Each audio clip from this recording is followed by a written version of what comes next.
Samantala, isa sa mga naging susi sa paglago ng ating ekonomiya ay ang turismo. Kaya naman, mas pa ng probinsya ng Cagayan ang kanilang pagpapabuti sa industriya ng turismo na inaasang magbibigay ng trabaho sa marami nating kababayan at magpapaunlad ng kanilang ekonomiya. Ang report mula kay Dina Pagibitan.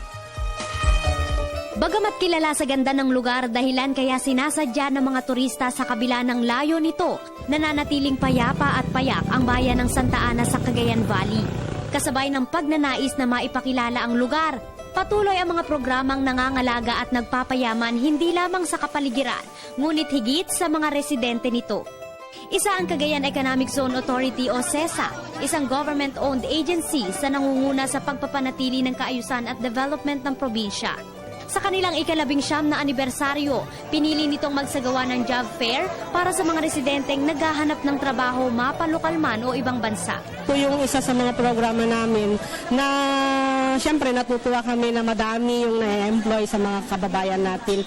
And ito ay isang effort para may access sila dun sa employment opportunities. Samantala, hindi kaila ang mga pangangailangang medikal ng mga residente dito. Sagawa rin ang tanggapan ng medical at dental mission. Yung whole treatment na ang binibigay, hindi lang yung first 2 doses or first 2 days. So complete treatment na para at least hindi na babalik. Siyempre kung magandang ngipin mo, self-confident ka, ngumiti ka, parang wala kayo tinatago.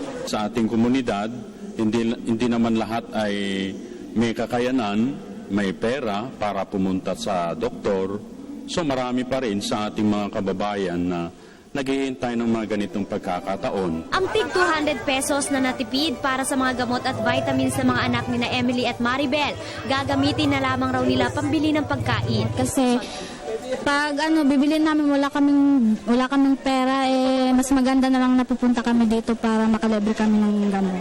Yung pangbili namin gamot, pangbili na lang namin ng bigas para may kakainin kami. Upang maging ehemplo ng pangangalaga sa likas na yaman ng Cagayan, nagsasagawa rin ang tanggapan kaisa ang mga volunteer ng Palagiang Coastal Clinic. Umaasa naman ang CEZA na darami pa ang mga turistang mamamangha sa probinsya na kalauna aakit rin ng mga mamumuhunan.